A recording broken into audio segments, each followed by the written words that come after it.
Hey everybody, welcome to this episode of The Modern Good. I'm here with Josh Trent, who's the founder and CEO of Wellness Force. He's also somebody that I would call a colleague and a friend. Welcome. So excited to have you.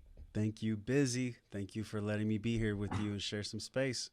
Oh yeah, of course. Of all the people in the world that I would just willingly on a dime share space with, you've got one of those top spots for me for sure. Thank you. Thank And you. I do share with people all the time that there's so many great minds out in the world, and sometimes that great mind is paired with a life or a lifestyle that's incongruent with the mind. And I find, especially in the business setting of the people that have become very successful, that's more and more prevalent, which is one of the things that I have the most appreciation with for you, because your intellect and the way that you problem solve is equally matched with a badass life that's Hmm. congruent with exactly what you teach. So that's something that I always look for. And to me, that's what reads as an authentic expert. So to me, you're the man.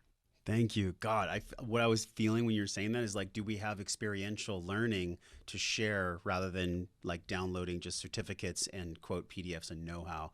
There's something to be said about like, have you gone through the storm? So you pull out the wisdom. There's something to be said about that. I couldn't agree more.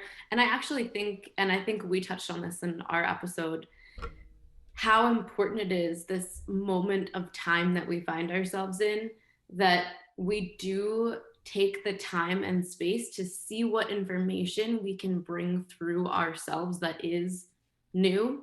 And, everyone says there's nothing new under the sun. I actually don't really believe that. Number one. Number two, it might be new to where we are. It might be a completely new perspective on something that is not technically new.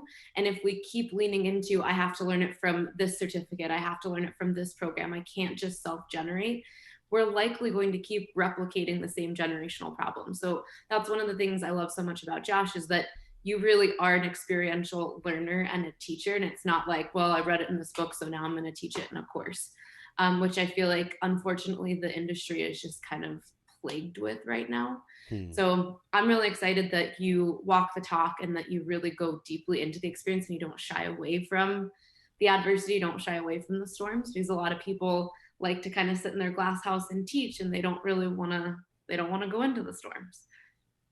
Yeah, I feel that so much because my whole life since March 2020 has been a storm. Just like so many people, like it's been the ultimate storm with like new layer unfolding after new layer unfolding. And all of my shit has come up personally. It's the best business year I've ever had. Like business wise, it's the best, it's the most expansive.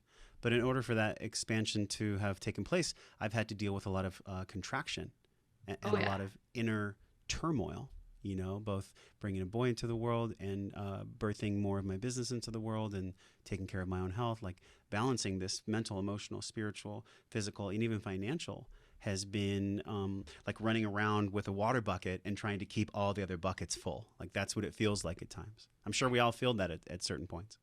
And I think a lot of people, and I think this might be a good checkpoint to listeners or viewers that are out there that think, oh, like that person really made it or their business is growing. That must be so cool. Sure, there are parts of it that are really cool, but, you know, more money, more problems, like more growth, more problems, lean on Yeah. Biggie for the real advice. Yeah. The more things expand, the more holes you inevitably have to plug. Like you said, there's just like water leaking everywhere. Hmm. And it's the same thing with growing pains in our own life. Sometimes when we have the most expansion, we also have the most chaos and turmoil, right? We end up growing and realizing that we have potentially not grown aligned with the people next to us. And then we start to notice relationship friction and people, potentially shedding off or expiring from our lives. The same happens in business. So when you found that rapid growth for your businesses last year, what are the things that you noticed the most that you had to either contract or pull back on or be more intentional about? My self righteous anger. Ooh. Yeah. My self righteous anger that somehow I know what's best for everyone and everything. Um, and specifically with my partner, just a lot of like really challenging learning about letting people be who they are. Like we've all heard this phrase of unconditional love, but to actually embody unconditional love means there's no condition. We can cuss on your podcast, right? You can do whatever you Okay, want. great. Hmm. There's just no fucking condition when it comes to unconditional love. And so I've had to really, over the past 18 months, be aware and monitor consciously what I'm saying versus how I'm being so that I can be in integrity. Otherwise, I'm not in integrity, and that leads to disease, which is unwellness or a lack of integration or a lack of alignment. Like we're only as strong as our weakest link. So if my weakest link is that I'm not being in integrity versus what I say versus how I'm being, not just what I do either. That's a point I want to unpack. Like actions, yes, are louder than words, but the intention and the way that I'm embodying a lesson, I'm embodying wisdom, is so much more important than even what I do. Because as you know, we can feel people's energy that really, like, there's no words needed when you feel something. So if I'm embodying a certain lesson, you don't even have to have me explain it to you. You just feel it from me. We see this when we're in public, and we see this when we see someone speak on a stage, or I felt this with you when we did our podcast. It's like, okay, this is a person who's been through something and they have wisdom to share, and I feel it from them regardless of how they articulate themselves. So over the past 18 months, I've really had to come to terms on a consistent basis with what is the alignment and what is the truth between what I'm saying and how I'm being. Also, yes, what I'm doing, but mostly how I'm being, what I've embodied. And where did you feel like that self-righteous anger was showing its face the most in your life? Where did you actually have to take notice of it and do some work? Unconscious anger and also conscious anger now too around what had occurred for me when I was younger, Mm. specifically around my father. A lot of like father wounding, a lot of processing that needed to be done, and honestly still needs to be done, right? Because now I have a son. You know, he's 6 weeks old, and I'm seeing still how I'm sometimes a mirror of my father. And it's so fascinating because I think, quote, quote, that I've done a lot of work. And I would say that I have done a good amount of work, and I'm in a good place to help and coach and guide and teach others. But also, I'm like authentic and real, that I'm not like some on the mountain. Like, I don't have it all mastered yet. And so that's the real choke point for me has been being aware of when I hurt my partner with words or when I hurt myself with deleterious health behaviors, because it's really just a mirror of an unhealed wound from my father. And if you want to go even deeper, it's actually an unhealed wound from my entire male lineage that traces back to Sicily on my grandfather's side and traces back to the empirical London and UK on my other side, my mother's side and my father's side. So all of we're in a very interesting vortex right now where we're experiencing so much existential pain from COVID, from lockdowns, from forced vaccinations. We're all being triggered so much that of course my stuff and all of our stuff is coming up, and it's coming up to be healed. As you and I know, a trigger is an It's a pressure invitation. cooker. Hmm. It It's the certainly is. invitation for me to heal. It's not bypassing. I'm not here on your show saying like, oh yes, a trigger is a place for you to heal. It's like, well, we know that. We know that. It's like step one to go toward it, not run away Yes. from it. Yes. So I would say that's the biggest thing that's come through, and how can I actually be without bullshit, without pretending? How can I actually be loving in moments where my ego feels like it doesn't want to be?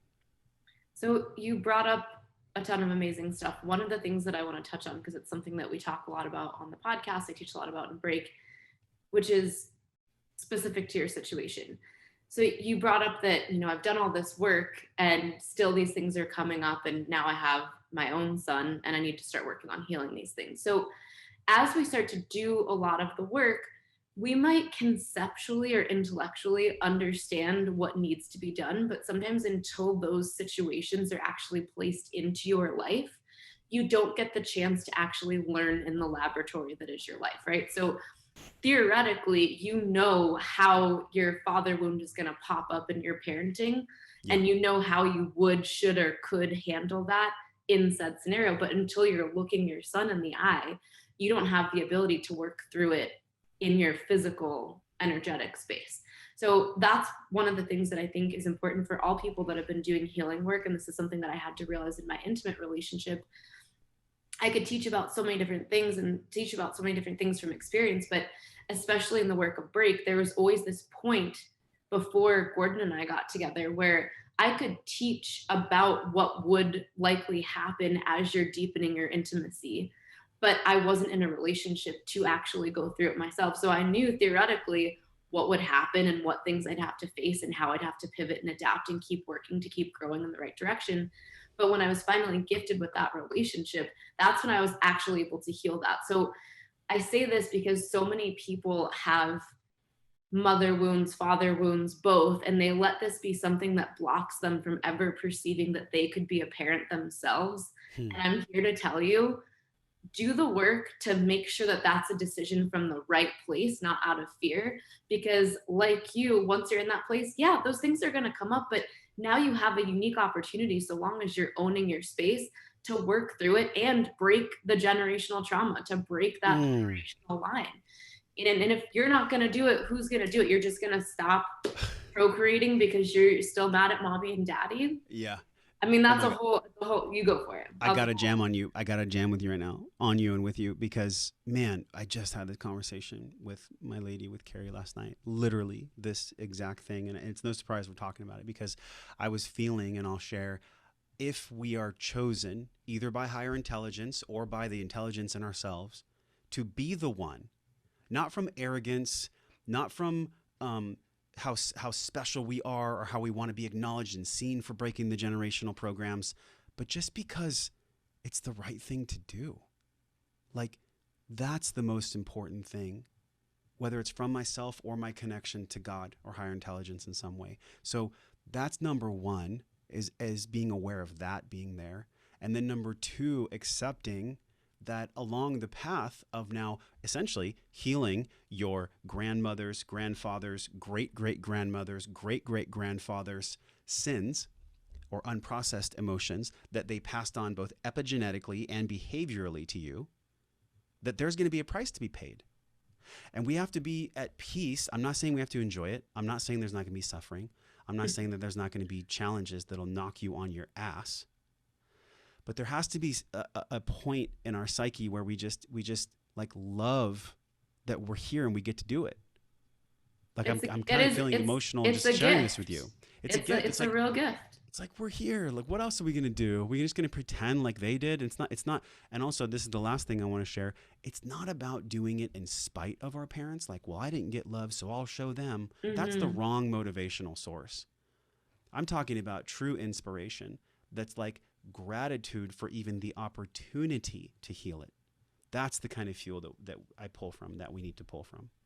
And piggybacking on what you just said, it's also a chance. And, I'm about to have my fourth child. So I've kind of Whoa, been whoa. in it for what? I'm going to have two babies in one Wow. year. That's a whole other thing. Wow. But coming from somebody that had a lot of trauma, specifically with my mom, but also with my dad, but I would say my mom's was more visceral. My dad's was more kind of subconscious and pervasive with my emotional experience. My mom's was very in my face. Mm. Often you get a chance to actually build empathy when you become a parent, because you realize, right, you might go into it that like, I'll show her this isn't that hard, I can do it Yeah. differently than she did it, right? That kind of attitude, like, I'm going to do this, like you said, in spite of you. But inevitably you find yourself in situations where you're like, holy shit, this is hard. Like, technically I know better and I'm going to do better, but I can totally see where my mom fell in this trap or in this Yeah. trap or in this trap, right? Yeah. So when you're in it, it's often a place and time where you get to experience empathy and not make excuses or justifications for why your parent did something terrible or why they did something that caused you a ripple effect of harm. Yeah. But at least a moment in time of understanding and empathy where it's like, I get it. Still wasn't cool. I'm still going to have to do the work to unwind it, but I get it. And sometimes you can't get something until you're in it. So That's beautiful. I've been feeling that too. You know, when I feel that the most is when I walk my son around the house when he's crying. Like, we change his diaper, we feed him, we coddle him, we make sure all the check marks are checked. For all the parents out there, like, there's a checklist, okay? oh yeah. And so really what calms him down the most is I'll hold him and I'll walk him around the house because he likes that swaying motion. And I'll tell you what, like, the level of awareness and compassion that you're speaking to that has come through, where I'm literally going back in a quantum timeline and connecting to probably when my mom and my dad did the exact same thing with me. And then also their parents did that with them. And I'm wondering, what is the deciding factor that allows people to truly heal? I was thinking about that last night. Like, what is it? Like, what's the secret? What's the ingredients? Like, what is the thing that makes people really heal? And I think it's forgiveness. And 100%.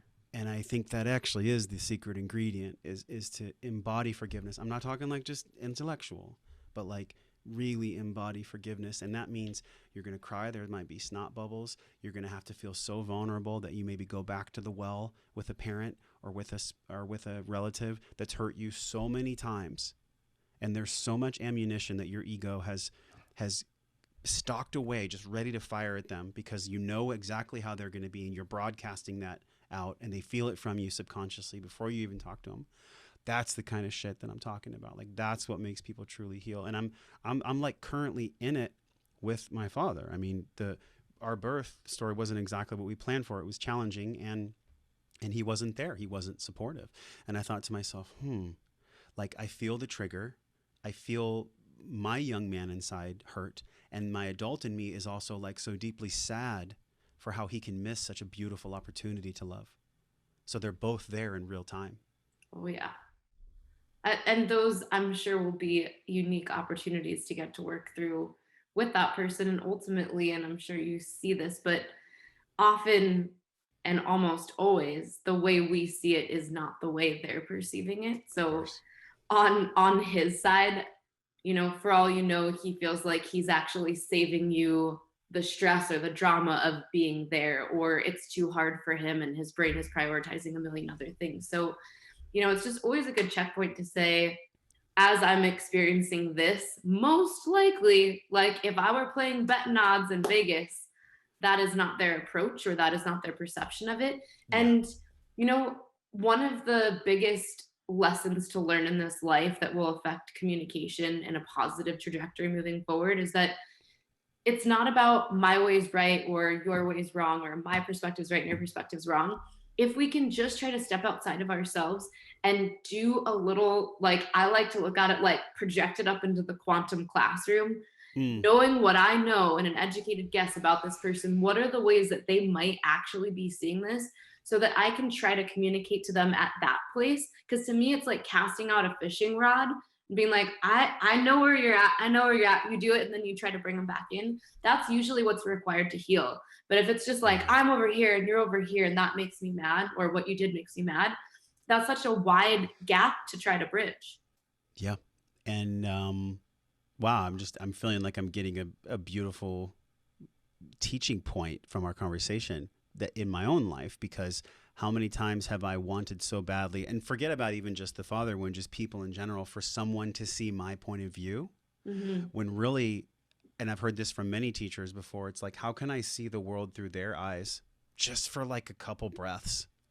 And that's key, because if we're holding our breath and we're all sympathetic with our nervous system, it's not totally impossible, but it's almost impossible to see something from someone else's eyes if I'm holding my breath. It's Mm-hmm. almost impossible on a physiological level. It's like gravity. It's like trying to fight gravity or something. Like, if I'm holding my breath, I'm not going to be able to have compassion or introspection as to how someone else is seeing the world.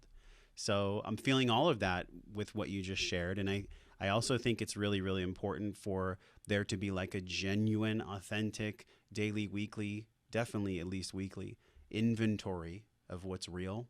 Like, Mm-hmm. how am I really feeling? What's really causing me the most pain? How can I get down to the bottom of what's the source of it? And then how can I do my work to release it? That's pretty big too. So they're both like, Huge. the inventory is great, and I'm sure you talk about it in break, and God, I talk about this so much, the emotional inventory, because whatever is in the stock is in the stock. Whatever's in your pantry is in the pantry. It's like, it's not going to go away. It's there. So you like flick on the light and take an honest look and take a breath, when you take that look, because my pantry is totally different than someone else's pantry that's causing me, or what I think is causing me, pain. You bring up, I love the visual that you just brought up because I feel like this is pertinent to so many people that I know in break, people that listen to the podcast.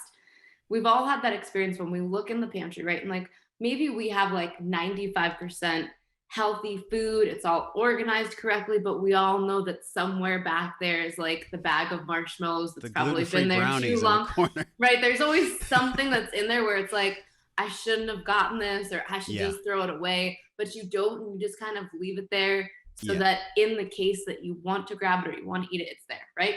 So we're all kind of best served. And I use the food analogy because it's a great visual and you just brought it up, not because I'm trying to shame anyone for what you do or don't eat. I don't really care about that. Yep. I personally believe that food is fuel, and that I need to be mindful of what goes in my mouth because it's going to affect my body as a whole. So personally, like, while I love marshmallows, that's not the thing that I personally would reach for, but Yes. no shame in your game. So in this analogy, it's really, we know that some of those things are in there and we're like, I don't really want to deal with it. I don't really want to process it. I'm just going to move it over to the side because I've got all these great things. And that's something where I find in today's society, when it comes to like affirmations or journaling or doing things, trying to build yourself up, sometimes we focus so much on trying to highlight or elevate that which we have that's positive, and that's great. We do that at the expense of still kind of pushing away and pretending like these other things don't exist. So it's like, let's just keep bolstering all these things, because if I keep telling myself that these things are great, then they're going to take over. But the truth is, these other things, they're not just going to disappear. A little elf's not going to go into your pantry and just like grab them and be like, you're good, I got rid of them for you. There has to be a moment that you're like, Yeah. that needs to go away while I'm building all of this up. Yeah. Because doesn't it just come down to truth? And I know that's like, it's like a duh. It's like, well, of course it does. But like really letting truth settle in, like this water, this is coming. So if water is cloudy, it's really hard to see the bottom. And that's what we do. And I find that sometimes when I'm not being mindful, I watch myself trying to see the truth through cloudy ass water. So there's no way that we're going to be able to see our pantry, see through our water, whatever analogy you want to use, if we're constantly doing and like running to this appointment, knocking out this work thing, blah, blah, blah, blah, blah. You guys all know what it feels like. I mean, we go through phases of this, right? So unless we have some kind of anchor, some kind of neurological, spiritual, emotional set point to bring us back home, like the breath, then it's almost, again, it's almost impossible to see the truth or to see the world from someone else's eyes if I'm looking through a lens that's clouded, or if I'm in a body that's not breathing, or if I'm in a conversation where I'm just waiting for you to stop talking so I can share my stuff instead of it being a reciprocal, awesome connection like this. And there's a core differentiation through over time. I think we just notice what's real, what's not, and also having some compassion for us not being perfect with the damn thing. Otherwise the Oh, shame yeah. spiral kicks in. So Yeah. Shame. I always tell people, to me, shame is the most useless emotion in the entire emotional spectrum. Its energy just immediately sends you mm. right down the drain. It's just not, there's no productive nature of it. But You can, it's so alluring, isn't it? For some reason, it's oh like well, people shame is get so very addictive. addicted to it. And Yes, that's why, even if you look at kind of, sexual fantasy, shame is usually such a prevalent part of sexual fantasy as well. It is highly addictive to the body. yeah. It's in a part of the brain that, once activated, it's a big challenge to try to unwind that. Hmm. So, and I mean, think about how often, so in break, we talk about how when the child comes into the world, it's essentially an uncarved block of wood, right? It's like the closest thing to having come directly from source, God, creator, whatever it is that you want to say. So it's kind of in its like divine essence, but it's got like a pure soft wood block sort of thing. As it lives life, there's constantly things taking chips out of it. And it doesn't take much for it to perceive adversity. And for a child that thinks that everything is just innocent and it gets to be curious and go explore, think about how many times we get shamed for something that we don't even know we're doing. Don't do Yeah. that. Don't spill that. Don't do that that way. And you're like, shame, shame, shame. I don't even know what's happening. Mm. Right. And those things all take little carvings off this block of wood. And inevitably, that is who we are. We are this, imperfect sculpture that's been chipped away at, often by something like a shame stimulus, because our parents don't often didn't know another way to communicate that. And what you're saying is so beautiful. And I was almost visualizing, when you have a scar on your skin and you like roll and you Mm-hmm. massage it and you knead it and you the only way that we can increase our sensitivity after trauma is if we go in and we massage and love and give attention to the scar.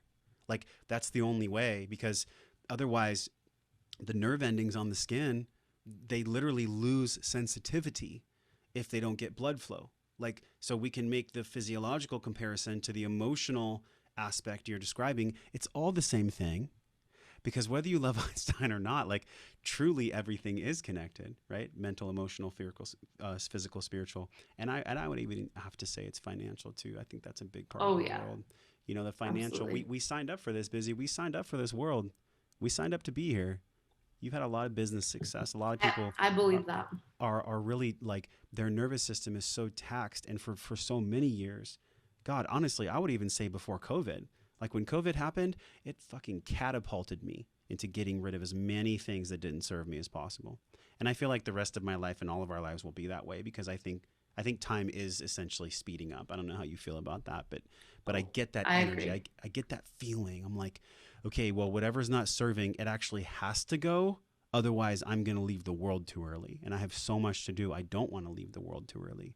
So I went on a little bit of a tangent there, but I think the analogy I was trying to make was, if we don't tend to the scars, if we don't have the intelligence and the tools to actually tend to the scars, both physically or emotionally, then we lose sensitivity. We lose the ability, the capacity to love each other, to connect with one another.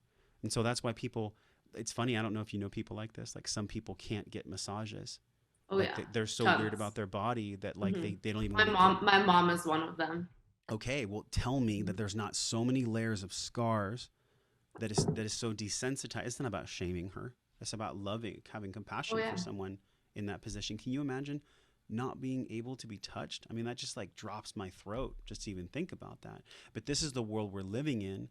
We're either massaging and tending to the scars, or we're letting the scars fester and losing our sensitivity to each other. It's so true. And that's something that I think the more we were already separated, I think in a lot of spiritual and energetic ways, and now with us being physically separated, that it should be more and more and more prioritized, because physical touch is a key component of humanity. And without it, what do we become? I feel like that's a whole separate podcast episode. A conditioned bundle of nerves that aren't satiated, Right? and That's addicted to social media and just wants if everything connected if to you'll allow technology. me, I'd love to comment on that. I Go don't want for to it. mess with Oh, your flow, but like honestly, no, go for it. bringing up something really big for me there. Notice I just took a breath. Whenever I breathe in through my nose and I exhale through my mouth, I always feel like I'm more clear. And really what I can sense right now from my own pain and my own understanding of the quantum and the collective is that the reason we are all being forced to go through this threshold together, which is COVID and lockdowns and forced mask wearing and social media and just like the craziness, the absolute insanity of our society, is because I believe it's God, I believe it's chaos trying to find order. And so we're in that part of like, when a building gets knocked down, you have to clean it up before you rebuild the building. And I think we're all just kind of making sense of the rubble right now. And unfortunately, I also want to share, not in a dark way, but I think there's more destruction coming. I think there's more rubble on the way. Oh yeah. And so we really have to like fortify ourselves with the right tools, the right friendships, the right connections, the right conversations. Otherwise, we're fucked. And I really mean that. Not from a. I'm not trying to scare anyone. That's not my intention. But like, I'm with you. really prepare yourself for what's coming, because your soul and our collective needs you to be lovingly responsible for your damn life, myself included. So, a couple things to piggyback on top of that, because that was some serious hard hitting truth, and I couldn't agree more. I think no matter what your perspective is on what is transpiring in the world right now, that oncoming rubble might be more and more and more division, more and more and more fear, more of your friends or family members finding themselves on opposite sides of whatever perceived line you're Yeah. experiencing, you know? Yeah. We're not here to, I know that Josh and I tend to be on the same page about a lot of our perspectives of what's happening, but I do work with a lot of people that I know believe very opposite of me. And for you, that oncoming rubble might be that I don't see this getting better anytime soon, right? The division is getting more and more. Yeah. My sister, who had twins about a month before I did, we planned this awesome trip to see each other. I was so excited to introduce Harley to her kids. And it's like a day before, and she goes, I totally forgot you weren't vaccinated. We can't see you. And I was like, whoa, whoa, whoa. We planned this whole trip. I was like, I just What spent the 2 grand. fuck? You know me. Like, you didn't forget what's happening here. Yeah. So, I mean, that's just one example. And it's not to, judge or say anything about the situation other than like, that's what we're dealing with right now. Or like sisters and family connections and friendships that are being divided over many things. Like that's just one issue. Yeah. So that doesn't seem to be having any sort of slowdown anytime soon. And being able to navigate those moments, as you've been saying, like walking the talk, being in integrity, you can completely disagree with somebody. And even while they're sitting there berating you, calling you names, you can still have compassion and love for them and not fight back. Like it's so tempting. And I used to be like this, where you want to be using facts as your weapons. Like Mm-hmm, mm-hmm. that's not the way this battle is going to be won if you want to look at it as a battle. And I think you're right. Like we're on a battlefield right now, and sitting there having an argument with somebody or getting in a social media fight, like, is that ultimately going to change anything at all? No, you got to worry about your eyebrows. Whatever your beliefs are, really like make that super strong and upheld in your family and have those conversations, open up the conversations. But Yeah. to sit there and be like, my way is the only way, and to just keep trying to get in these fights, I feel like if you're still in that sort of space, the next few years might be really tumultuous for you. I'll share 2 weeks ago, uh, someone in the family, extended family, not like super close, they posted a huge question on Facebook, and I just happened to see it. And she said, "Why aren't you getting vaccinated?" Like a big question mark. And I just said, "Because I'm rationally using my brain." That was my response, and it led to exactly what you're talking about. This, and then and somehow, if you look through the thread, it started to intensify and intensify. But there was one person that jumped on who wanted to be in this groupthink mentality. And I don't personally like, I'm not here to say what people should or should not do when it comes to a vaccine, or honestly, when it comes to anything. Yep. I'm here to share my experience and my lessons. And if something resonates, good. And if it doesn't, leave it.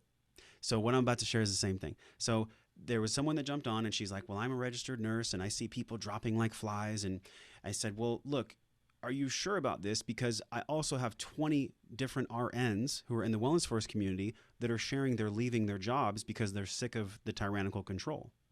So my point is, we can find like truth on either side, no matter how far we dig in the digital ocean, which is Google, right? Yeah. And I felt that allure, that sticky kind of syrupy tentacle in the text and in the conversations with her, where I started to notice that I was triggered. I was aware that I was triggered, and I started to be like, well, here's this test on PubMed, or here's this clinical trial on PubMed where the PCR founder, the person who made the PCR test, is actually on record saying that the PCR test has been not designed for COVID. It's not an effective test. And then just recently, a couple weeks ago, the CDC actually said, "Hey, sorry about that. We're actually not using the PCR test." Remember all that data that we created? Well, all that data was created from a PCR test that we're not actually going to be using anymore because we know from our experience that it's not efficacious to being accurate. And I thought, okay, I posted all this information to her. Like you were saying, I used all the right. I want it to be right. I want it to be self-righteous. And it's like all it did was just leave me hungry for more connection. And I don't need to have that kind of connection, because it's the same question you asked me in the beginning. I just wanted to share how I thought something was right and how someone should believe what I believe. And so we all have to be really cautious of that, because it's going to increase, and it's in the intensity of the war of separation and the war of division is going to continue to increase. So I, as a creator and as someone who holds conversations like you, like we all have to be really cautious of how much we indulge in that kind of like hook, that really And subconscious hook. it's a total hook. It's a hook. And there's so many ways. I guess my kind of general rule of thumb is if somebody genuinely asks for my feedback or opinion or asks me for Mm-hmm. information, Mm-hmm. happy to share. But I've just hit a point in my life. I mean, I think a lot of you know that after I had my daughter, I completely got off of Instagram, which is still the best decision I've ever made. No regrets there. Um, I had to hit a point in my life where at a certain point, sharing information, unless somebody is asking for it, is just another way to kind of like create more storms. And I've just, it can be a tough place to be in where it's like you want to like yell from the rooftops and feel like you're trying to save everybody. But Yeah. also, to a degree, like that's kind of playing God. Like, what if they don't want to be saved? What if they don't see it that way? What if they want to just, like there's so many things that I think that comes with time and maturity. And I've been attacked so many times. Like, I am cancel proof. I can say that. They have tried to cancel me so many times. But having been through all that, like, I don't, there's no part of me that wants to participate in like doling any of that back now. So I think people know enough about me and where I stand and things that I've shared in the past to know kind of like generally how I feel about things, but kind of just hit a place in my life where, honestly, even in my business with Break, I have so many people in there. We're doing a challenge right now that like couldn't be more opposite in the way I look at the world in there. Mm. And we are able to work together, create so much beauty, so much healing, and like that stuff it matters because our physical world is changing so rapidly that it's scary as shit. And if we don't do some things to wake up, we might find ourselves in a very scary situation that we might not be able to get out of. So that's kind of my big fear. But outside of that, there's so much love and compassion and learning and healing that can still take place, even if you find that you're in a completely different perspective on the world than someone else. And I think because I've kind of like let so much of that go, so many more of those people have come to me to work with me. And it's been kind of a beautiful thing. Hmm. There's something really alluring about being in a fight together because like shared Oh, suffering totally. it yields connection. So I get it, and like I'm very aware of that aspect too. I went on a vision quest recently, and on the vision quest, the reason I did it, it was my 41st birthday. I wanted to clear my nervous system and my psyche of as much possible projection that I could so I could save my son from it. Mhm. And that's why his middle name is Morrow, because that was my grandfather's name, my Italian grandfather. And I thought about like what do I want to do with this middle name, and like what do I want it to be, and I was like, oh, let me every time I say his name have it be a reminder that I am always committed to doing my work so that I'm not projecting onto him, Mhm. It's because beautiful. my grandfather did the best he could, but he wasn't perfect, much like you and I won't be either. But damn, at least we're having the conversation, and at least it's something that's in the field, that's in the consciousness, that's in the dialogue. And so anyways, on this vision quest, I was laying there, and I don't know if you know about vision questing. Have you ever done one or heard about them? Oh yeah. Very Okay. familiar. Okay, so 100 hours, a lot of pre-work, a lot of emotional intelligence, a lot of inventory. You go out there, and I was in North Idaho. I find my spot. I literally What part of North Idaho? it's in Sandpoint. Okay, that's where we're moving. PS. Oh, well, Yeah. there you go. It's a I love. beautiful country. It's beautiful up Do there. you know, quick note that Sandpoint, I don't know if they shared this with you, but all of the Native American tribes in that whole kind of like basically just half the country, Yeah. whenever they had people that were sick or wounded and they couldn't fix them, no matter what tribe they were from, even if they were warring tribes, they would bring their sick to Sandpoint to be healed. That was like their truth zone because there was some sort of healing energy there. Wow. Yeah. Well, what I'm about to share is won't be that shocking then, or maybe it will. I was laying on my back, and it was like the second night. It's 100 hours fasting, so literally just water. That's it. No food, no flashlight, no knife, no protection, no tent. All you get is a tarp, a sleeping mat, water, and a sleeping bag. That's it. So, I mean, let alone like my irrational or rational fears of wild animals coming to kill me. I was like laying out there, and there's so much medicine in the wisdom of Mother Earth that I think for a long time I was trying to incessantly find in plant medicine. I was going to ayahuasca ceremonies, I was doing these things, got my ass kicked. And then really what came up for me there was I was laying on my back and I was just asking God, like, what do you want me to do with Wellness Force? Like, what do you want me to do with my life? Like, why am I feeling all of this pain? What's going on? And I just heard this voice, and the voice said, just keep going. And that was it. And I mean, it like makes me want to, like, I can just feel it right now, because sometimes that's all we get. Like, that's all we really get, is just to keep going and to keep learning. And yeah, it's going to be challenging, and yes, it's going to be emotional, and there's going to be lots of pain. But like, the way that I was able to access that kind of wisdom on a visceral cellular level, where I wasn't hallucinating, I wasn't taking psychedelics, I was just breathing and drinking water in nature with no food. That was it. I was just purified in that way. And so for all of us, like, man, that's so important for us to just keep going. Like, just keep going towards whatever it is that's going to make you feel that peace, that calmness, that relaxedness, because that's where creativity and expansion come from. And for so long in my business, I had been like trying to like strive. It's so funny. My business is named Wellness Force, like force. Mhm. And I'm like, the only way you can really have power is to be in the flow. And so to tap into a force temporarily is good. And I think why I'm sharing this with you is because, damn, I feel like we're all really tired at times now, and we're all feeling energetically drained, and doing what you and I do, or doing what any of us do, or we have a dream, it can be so taxing, it can be so challenging to the nervous system, that there's many moments where I've just been like, well, fuck this, I don't want to do it anymore. Really, I just want to quit. I just want to burn this thing to the ground and go do something, quote, safer. Oh, That's been easier. been there. But I know, not just because of the wisdom that I got from Mother Earth, and like really tuning in to what she was saying and what God was saying, which is all the same thing. Um, and that is like to keep going, and to actually slow down, and to actually have more spaciousness in my calendar and spaciousness in my life than ever before.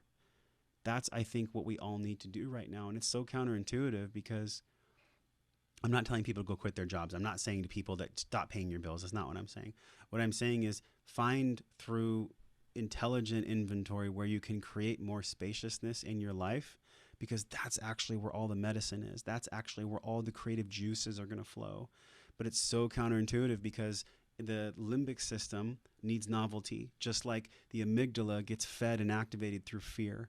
So if we're in a state of fear and we're constantly being fed by the news media and by our phones and everything else, again, it's almost impossible on a physiological level for us to create and be calm and even think about being spacious, because we've been fucking hijacked by a cell phone, or by our neighbor's story, or by a narrative of fear. And so I don't really 100% know exactly why I'm sharing that with you. It just felt good to share. And I think we all can just keep going, and keep going from a place of more spaciousness, instead of just trying to fight it and white knuckle it and keep going. So I think this is what came to me when you were talking. So when you said that this, we're all sitting here waiting, what were the words of wisdom? And it's like, just keep going. Um, if anyone puts themselves in your shoes, right? You're let's say you're waiting for God to deliver some sort of like nicely Yeah. packaged tidbit where you're like, yes, I came with all this enlightenment, and then you get just keep going. The human brain, right? It makes you want to be like, I'm sorry. Can you say it again? Did I hear Yeah. that right? The human brain wants endpoints, right? We want to know this is like this finish line, or that finish line, or that finish, and we Yeah. constantly are programmed to look for these like points of finality, when that's not really, I mean, we only die one time in this life, at least. I don't know what your beliefs are in other ways, but like, I'm only going to die as Busy Gold one time. That's really Mm-hmm. the only finality point that exists in my life as Busy Gold. But we're constantly seeking solace or calm, and like, oh, well, at least when I get to there, then I can relax, then I can relax, then I'll be successful, then I'll know that I can have kids, right? If I make X amount of Yeah. dollars, I can have kids with my partner. Oh my God. Yeah. Do you want to add something in? Go for it. No, I was just, I was literally in real time. I was like, my magic number was like, when I make $27,000 a month, my life will fucking change. Right? Where we do these And things to and ourselves that then are so irrational. it happened, and I was like, okay, I'm happy that it happened.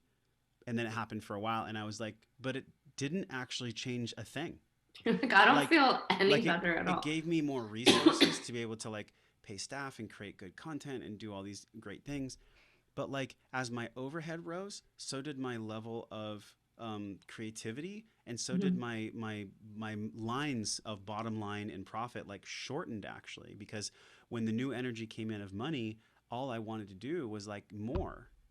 So we all have to be cautious of this like um, really like I don't know exactly how we would describe it, but it's this little egoic whisper that says, well, if you just had enough money like those rich people, or if you just had a favor like so and so down the street, this like comparison monster. It's a fucking monster that lives inside It's of a all of total us. monster. And it It's a takes you fucking no matter monster. what out of presence because Absolutely.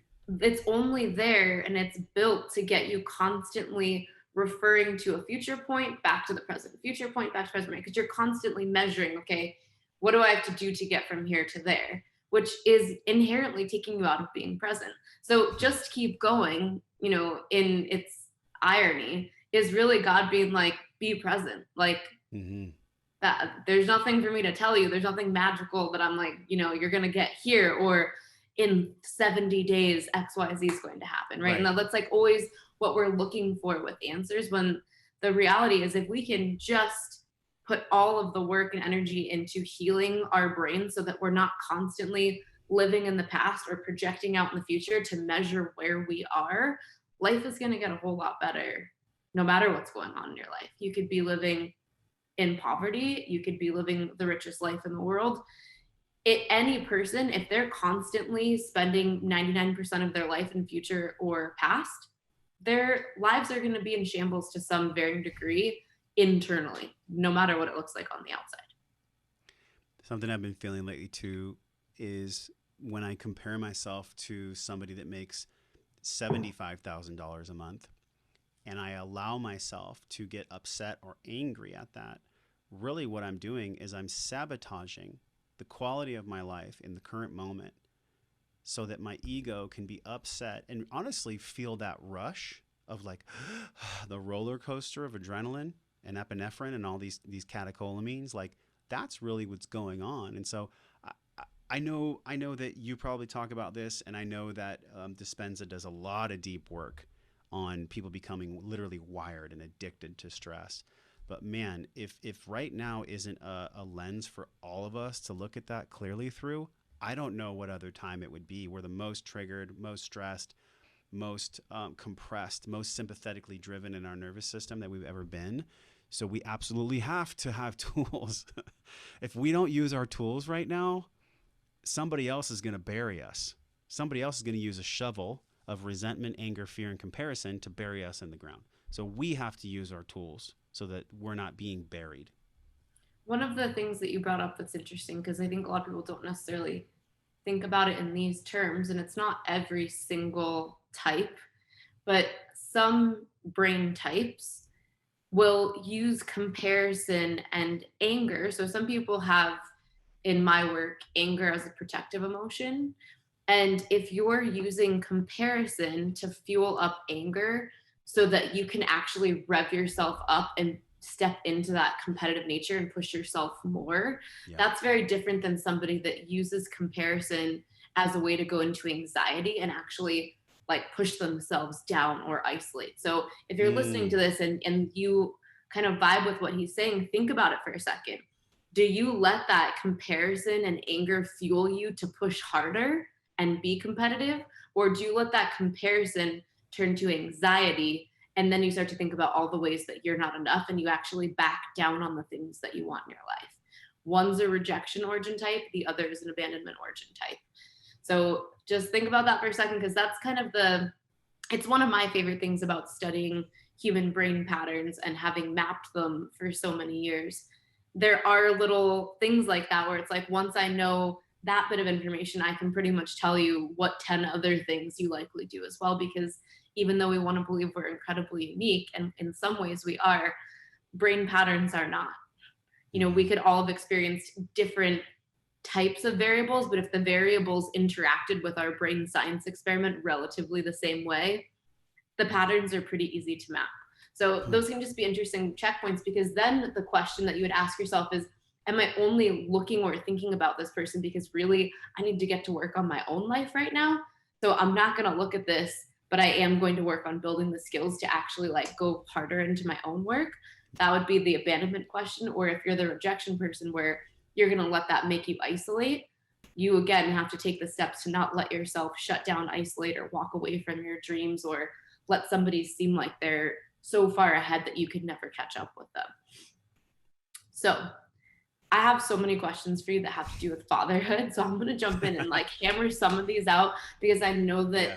this is something that I know my audience is, we've been exploring these concepts for a long time, and this just keeps coming up. And I think we talked quite a bit about how we've got this moment in time where the very social fabric is very divisive. I think we both agree that there's a lot of hijacking, there's a lot of social priming happening, where we're trying to at least collectively being manipulated into changing things or doing things in a way that might not be in the best interest of humanity. So I want to explore Yeah. some of those things from your perspective, because I really value your perspective. So question number one is, if you look at how you have looked at the term father or the experience of fatherhood throughout Mhm. your life, how has that changed since you actually realized that you were going to have your own son? Well, when I first thought of what it would be to be a father, I thought it was going to be this like strong, silent, stoic type that could just like hold the anchor and kind of like a rah energy. Because that's how my father ruled his space. And that's how I saw my grandfather rule his space. And that's how I saw so many men in my lineage rule their space. Instead of it being a complementary balancing of masculine feminine, it Mm-hmm. was more just like a dogmatic, like, do what the fuck I say and we'll all be safe. And so that was pretty big, where I knew that I was going to be different. But I mean, my son has just cracked my heart wide open, because when he cries or when he needs something, or when I need to stop my work, and luckily I have a career where I can work from my home studio here, so it's wonderful.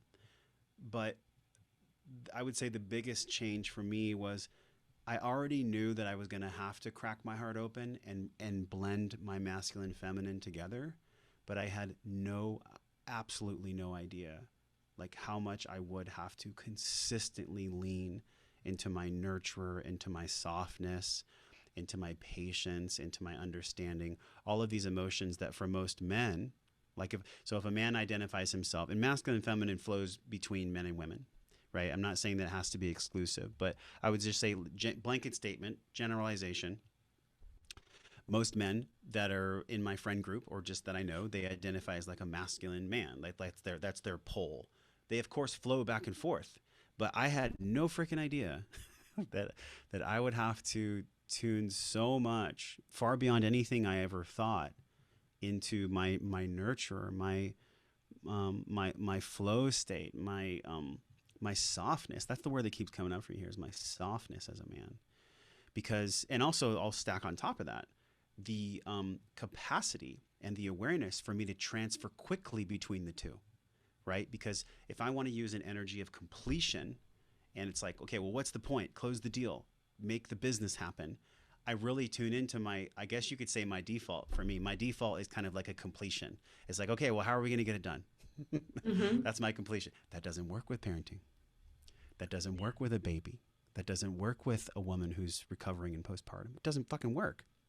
So I've really had to understand and garner the new skills and awareness of, all right, well, in this moment when my nervous system is telling me to seek completion, what can I do that allows me to turn into it being, well, I'll hold the space for whatever it needs. And I'll tell you what, it's been exactly my breath training. Because if I don't,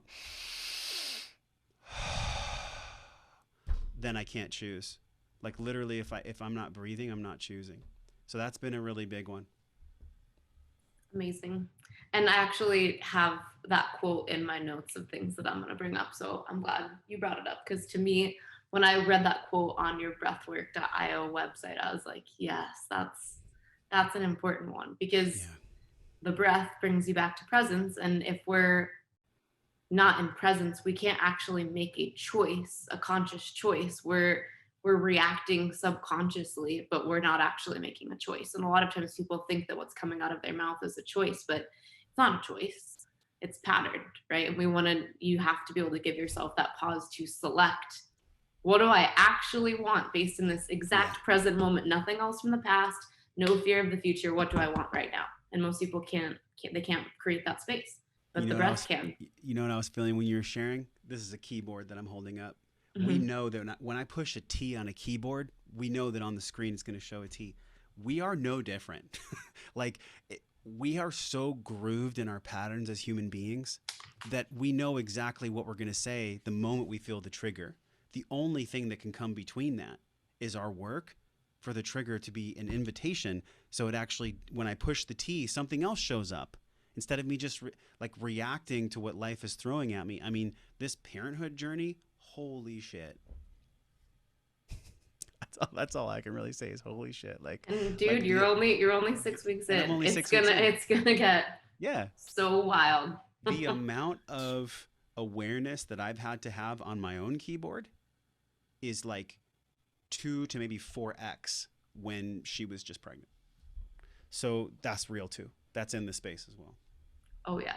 So in that vein, I think the media does a lot to, I think, portray fatherhood as something that is, let's say, stressful and gonna rip your marriage apart, and something that's gonna at times like push into your levels of masculinity and try to make you emasculate yourself, right? These are kind of like all the stereotypes that I feel like I see.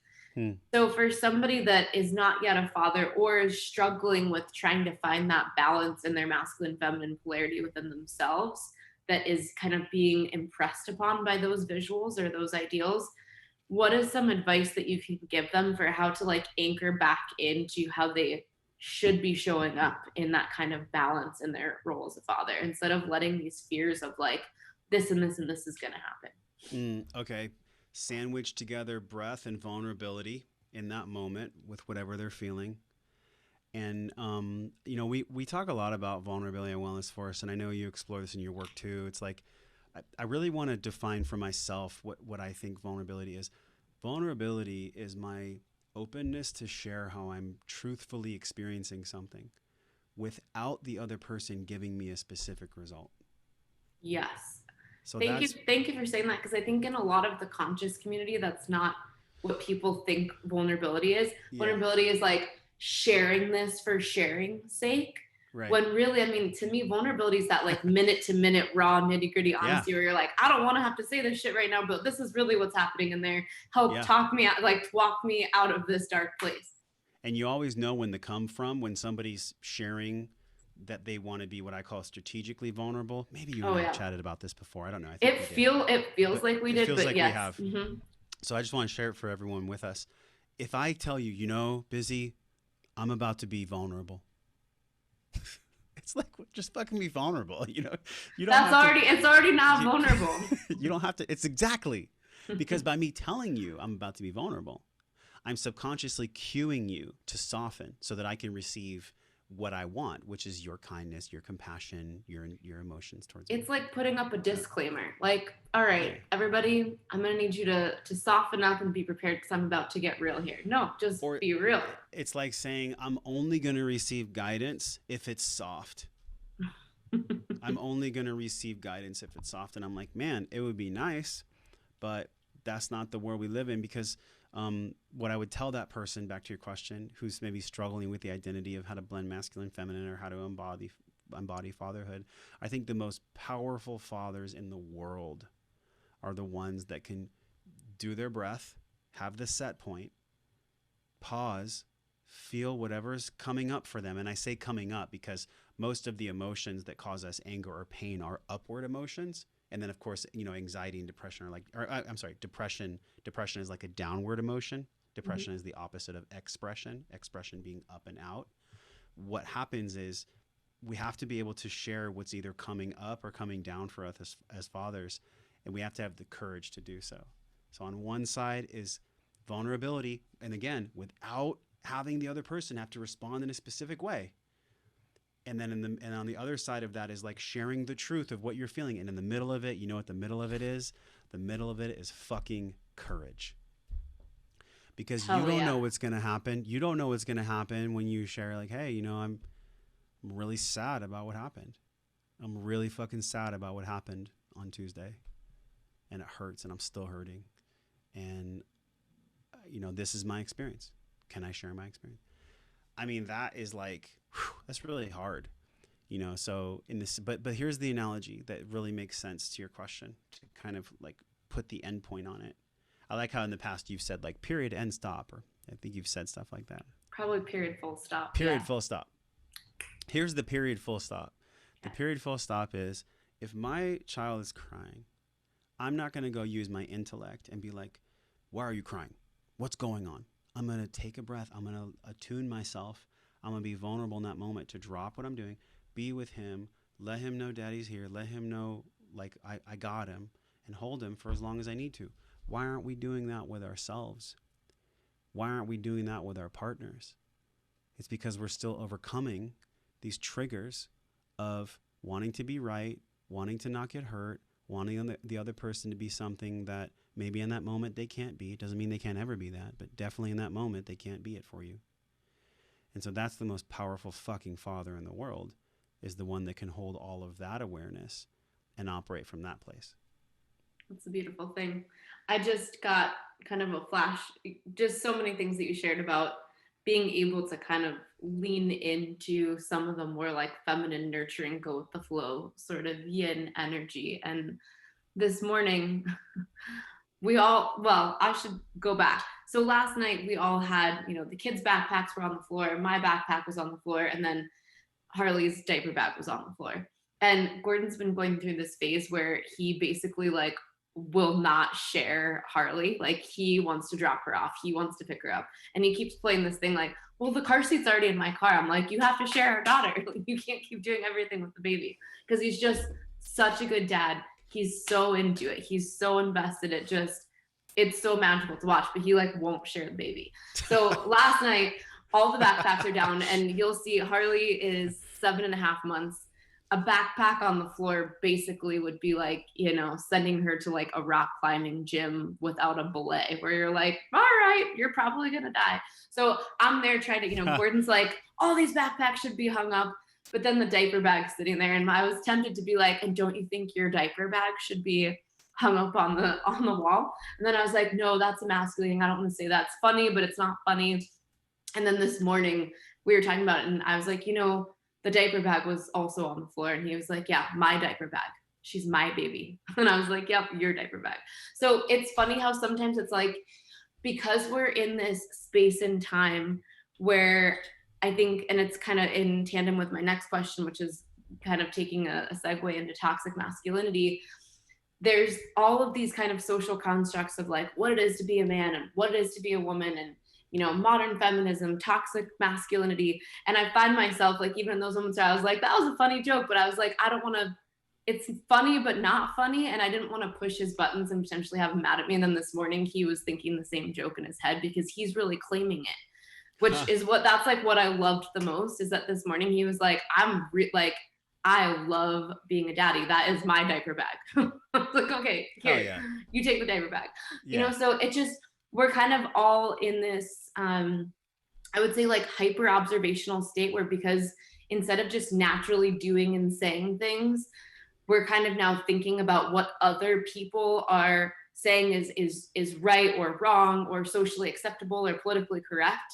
So kind of in all of that, I know it's kind of a lot going on there.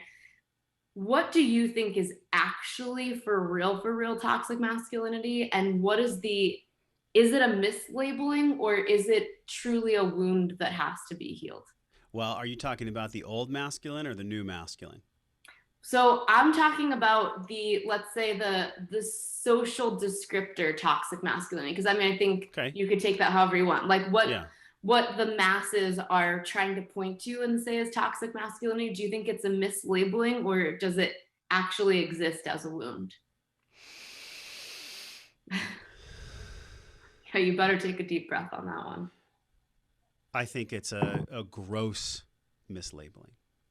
And I think that the term was really just created to be a divisive tool um, of separation and control.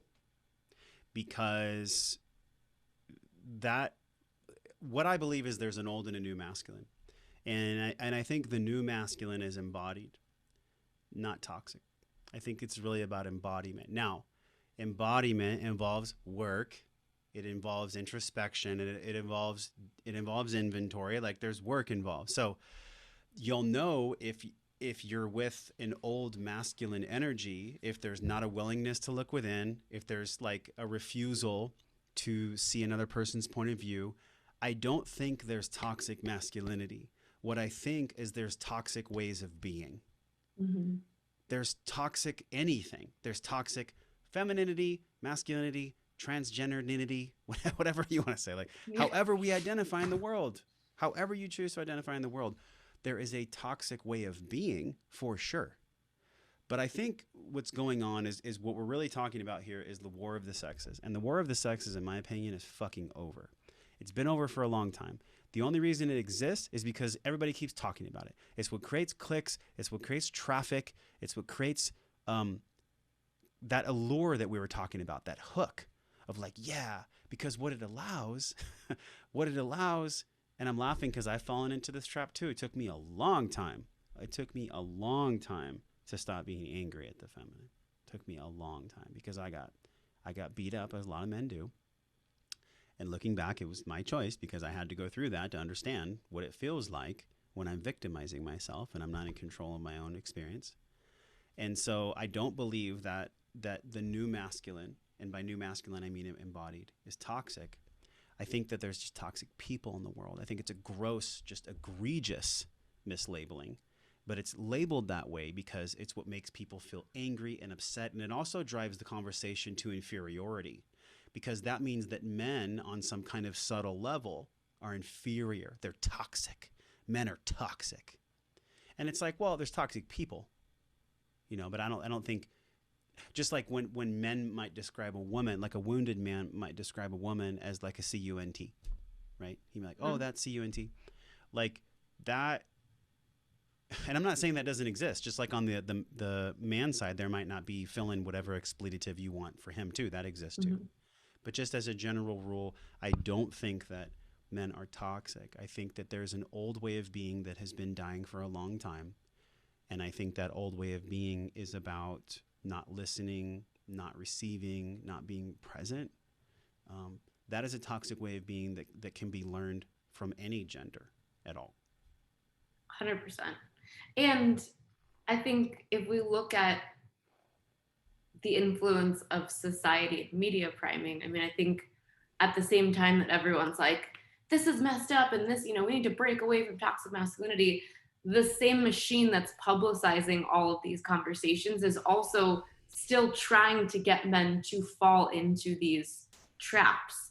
Obviously, I do a whole bunch of speaking on those subjects, and one of our next upcoming episodes is going to be called The New Deviants, because I think that, to your point with the new man, what is about to be deviant is shocking, and I'm going to dig into it quite a bit because when you say deviant, what do you mean? Like, so from the sociological perspective of deviance, meaning here's what's currently socially accepted, and these are the people that are willing to veer off of the socially accepted norm and start to create a new path. I think where we're heading is that the new deviance is honestly I don't want to give away too much from the episode, but I think in a lot of ways it is a return to certain things that might be looked at as traditional or square, but not out of fear's sake and not out of like compliance to God or the Bible or something like that, because that's actually what is truly best for humanity. So that's where I'm going on the next episode. It's a real powerful one. All right. But Can on I say that, something? Can I say something real yeah, quick? please do. Yeah. So what I was feeling was we're all familiar with like the Harry Styles and like the men wearing dresses and all that stuff. And look, if that truly makes someone happy and it's how they want to express themselves, great. I have zero judgment towards that. It's all good. But to say that that needs to be what more men should be like is actually the toxic poison that we're drinking as a society to shame people that are moving in the direction of embodiment. That's how I feel about that shit. 1,000,000%. And so that's, thank you, because that's a perfect example of what we're talking about here, which is to me this new, like as you're kind of terming it, the new masculine. They, they're very much embodying both their masculine and feminine polarity. Meanwhile, society is trying to create this other version where Yeah.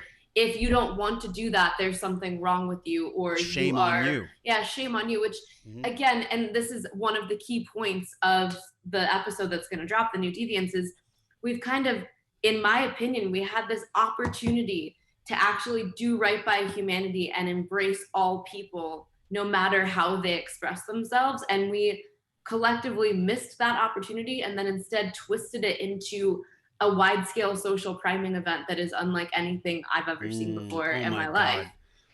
Wow. So I'm Yeah. going all the way in on Mm-hmm. that episode. It's going to Good. be awesome. But with that, this kind of new masculine that you're talking about, to me, it's, I see them popping up. I see it, I see it in my husband. I see it in you. I know that there are pockets of men that are able to, you know, in a way put on social blinders and like keep doing the work, because I don't think society makes it easy right now for a man to fully embody this kind of new masculine that you're speaking of. Mm-hmm. What are some ways in your, because like I know how my husband did it, to all the men out there or to the people who are going to share this with their husband or their significant others, how can we teach men to anchor into this instead of being so hijacked by everything that's going on around them? Well, I keep doing it and I keep saying it because it's so obvious to me. And I believe that everything has to start with awareness. But if I'm not breathing, I'm not aware. And I know that might seem to the logical mind like, oh, that's too simple. But it's actually not. So that's the first place that every human being should start. And your question was specifically to men or just people? I think specifically for men For men, that okay. know they need to anchor this in, but don't know where to find it, don't know how to. They don't necessarily have any like mentors or things that they can tangibly see and experience to know how to walk that path. All right. Well, come listen to the Wellness Force podcast because we explore this all the time. A really beautiful speaker on this is Connor Beaton from Man Talks. I don't know if y'all have connected, but that'd be a wonderful connection for you. And there's some really great intelligence that's in our pain. And as men, we have to be supported in incubators or I hate the word container. People are like, oh, I want to create a container. For some reason, I'm like, I don't like that word. Yeah, But container, mastermind, all those ones. container. Just, Anyways, there needs to be a structured yet flowing space for men to share with and have rational dialogue with one another around what you're describing. Because what we need are men who are skilled to give each other constructive, this is the key, constructive feedback. I've been in so many men's groups where it's just like a sharing circle and there's no there's no no. time structure. Like how I ran men's groups in Encinitas and I was trained to run men's groups from Johnny Blackburn was you come into the space, there's a somatic practice, there's breathing, there's meditation, there's physicality, then there's a drop-in for sharing, then there's a structured share, and then there's 2 questions. And this is for all men, 2 questions. Once a man has done the work to prime himself to be there and then also to receive the feedback and authentically share, the other men in the group only ever ask him 2 things. And this is really important. The first thing is, what came up for me or what resonated with me was blank. That's it. You just share your experience with him, and that's it. You don't coach him, you don't preach to him, you don't teach to him. The other second question is a question. You say, hey, Josh, laser question for you.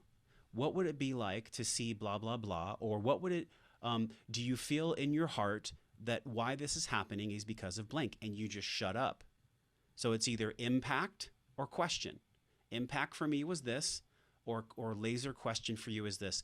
That's the type of really structured dialogue that needs to happen in a men's group so that men can actually do the work to heal themselves. But unfortunately, what happens is, whether it's on social media or in these unstructured men's groups, is there's no structure.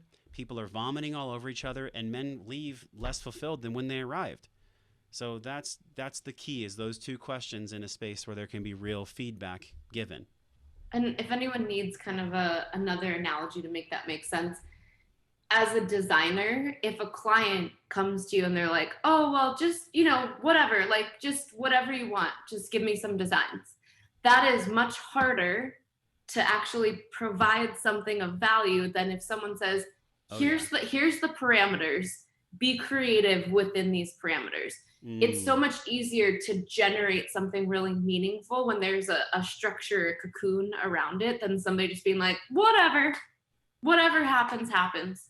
So I think, to your point, and actually the masculine brain is much more hardwired there anyways. They really yeah. do need that structure. Yeah. And without it, it's just, like you said, I can already think of like 5 different men's groups that I can think of where I know people go there, and some come out with great experiences, and then other come out with experiences that I think honestly do more damage. And Mm-hmm, mm-hmm. my husband is about to launch in September something called the Man Up Challenge, that is a 30-day, like very, like to your point, structured, bite size, like day by day. This is like 20 minutes of something that you can do to actually start to course correct. Yeah. So I think if you want to share with me after the episode, like any good recommendations, or just people that you would want to, recommend or point people to. I feel like there's a huge need here for guys that are looking for somebody that is like actually, and I say worthy is whatever, it's very Yeah. subjective, but really embodying this in their own life. And I think that's kind of hard to judge from the outside, because everyone can kind of market themselves a different way. So if you want to give us kind of like a top Sure. 5 list of who you'd recommend, obviously you're I on that will. as well. I think Yeah, I that'd be totally will. helpful. I totally will. So, switching gears real quick, obviously your son had birth complications, and I know you mentioned to me that in that process, your breath was a huge saving grace. Yeah. What happened, and how did you use your breath to bring you back to that set point? So, planned for home, it didn't work out that way, and then unexpectedly NICU. And for those of you that don't know what happens in the NICU, it's very stressful. You're rushing around, and you're very very underslept. So stack critical thinking in a situation where you have to communicate with physicians about what's going on with your son, and also do it when you're sleep deprived. Really, really fucking challenging. And so there would be moments where I would lay on the ground and I would place something on my stomach, like a pillow or even both my hands, and I would just do what I call conscious connected breath, and I would just roll like a circle. And I would just breathe in through my nose and out through my mouth on my back. And I would just try to push my hands to the ceiling as much as I could. There's a stretch response. So there's a couple things that happen. There's a stretch response in the diaphragm, so that when we're actually filling and we're opening our lungs and we're getting air in, the vagus nerve is pushed on by the diaphragm, because the diaphragm is 360. The diaphragm starts at the sternum and goes all the way back. So it goes around our entire body. And so the innervation of the vagus nerve that starts at the back of the cranium goes down the spine, and it almost looks like, if you look at the physiology, it's like a huge tree roots. And then it dovetails into the enteric nervous system, which is our second brain. It's where we feel a lot of things. So that's what I was doing. I was doing that as much as humanly possible. And when I couldn't do that, honestly, I would just do 6 of these.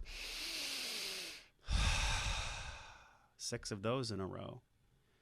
And I would close my eyes because I want to like rest for a moment. Yeah, if I didn't have that, like, I don't know. I really don't know. And then also we had a beautiful physician that we were able to have concierge connection with, to navigate the medical complex. So that was beautiful. And I mean, out of respect for my partner, I'm not able to share the specific events. Oh yeah, that's totally fine. But that's essentially how it went down. And the breath was literally my anchor, because without that, I would have just been even more of a bundle of nerves that are conditioned to like bark and react. And we had our challenges in And I think that anybody would have challenges in that situation. But what I knew and what I know is that the only lever that I can pull for my nervous system, the only one, it's the only one that I have conscious control over, is respiration. It's both autonomic and it's both something manually that can be applied.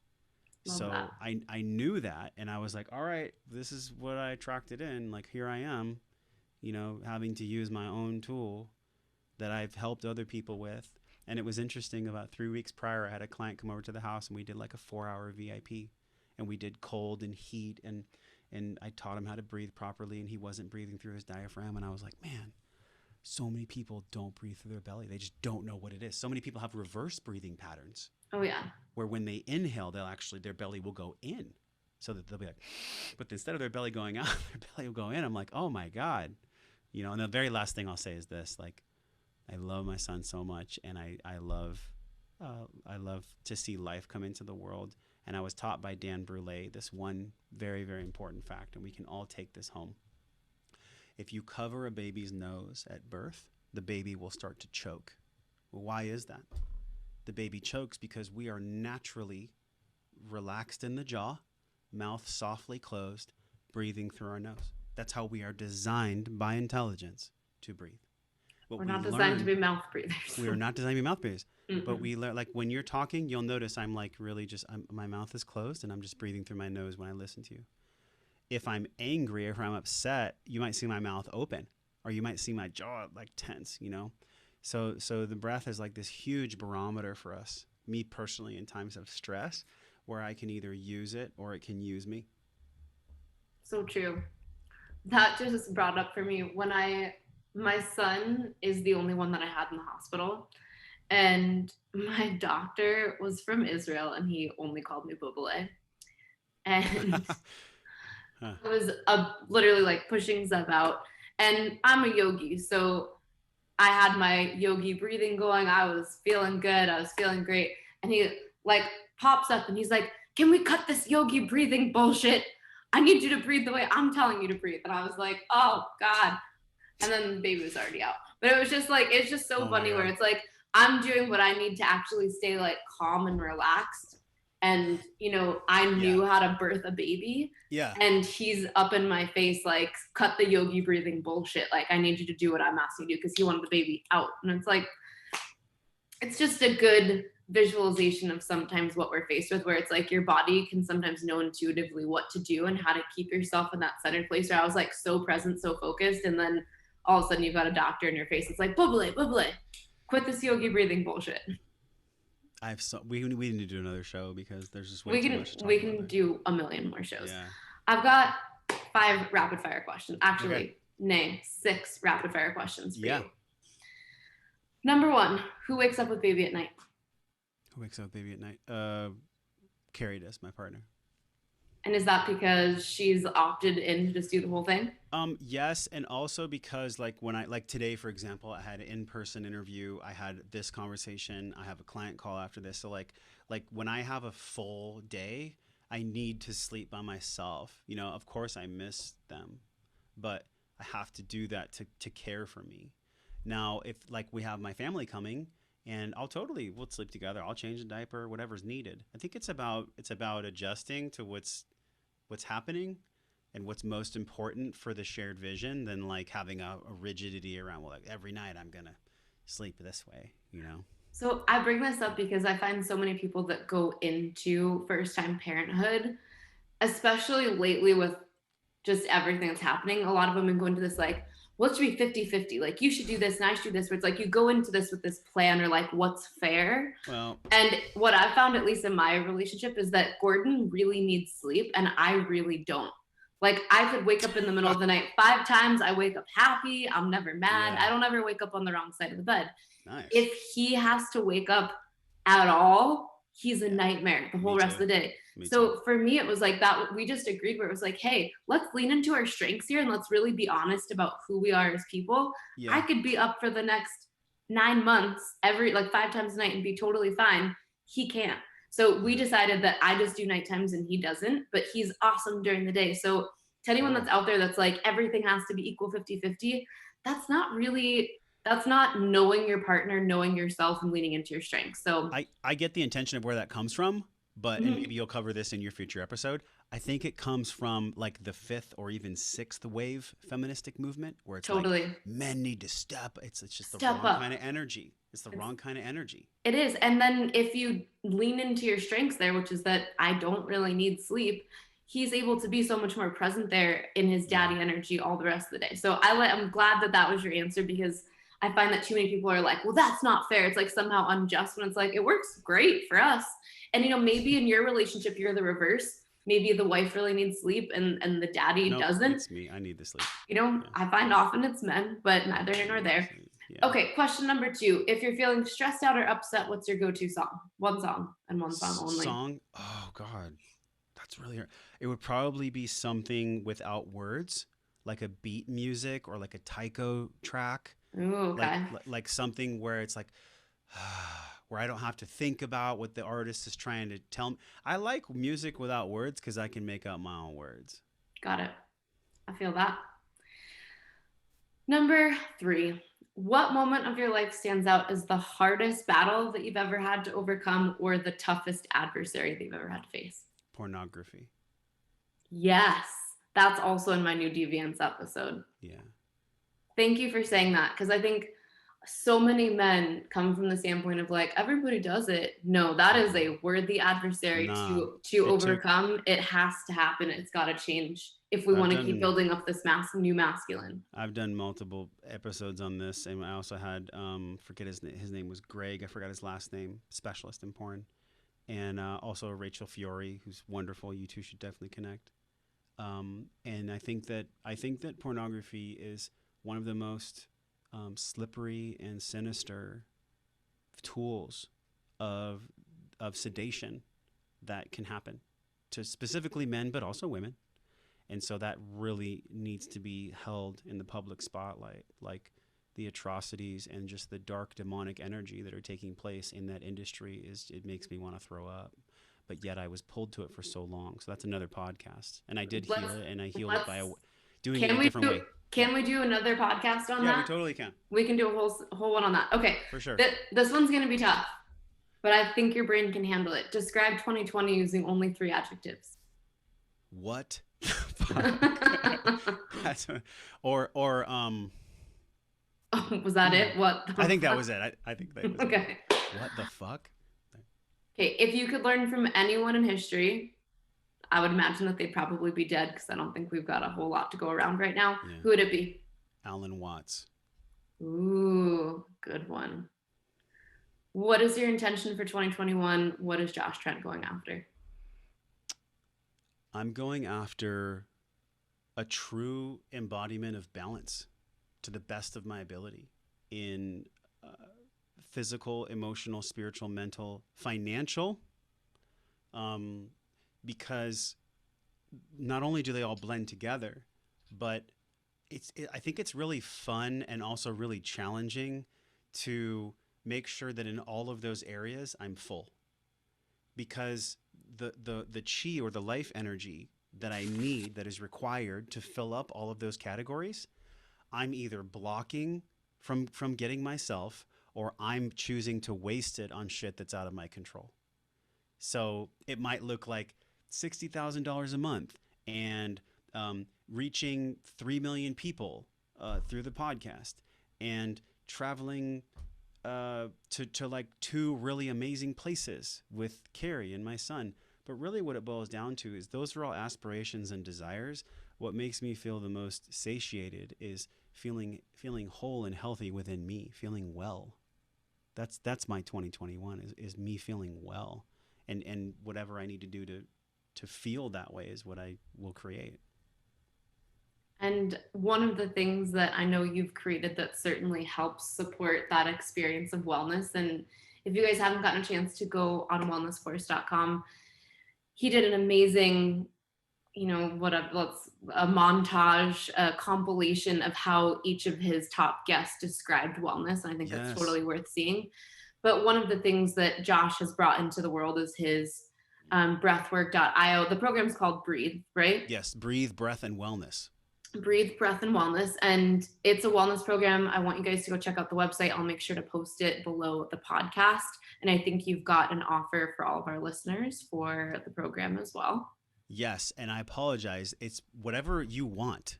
I knew we were going to talk about this, and whatever code you guys want, maybe it's busy, maybe it's break, put So that yeah, in. let's do code busy, just code busy. Code busy. So BIZZIE. BIZZIE. Go to Mm-hmm. breathwork.io, enter the code busy, you get 20% off the program. So it's already super affordable anyways, and I built it because it's a 3-week experience.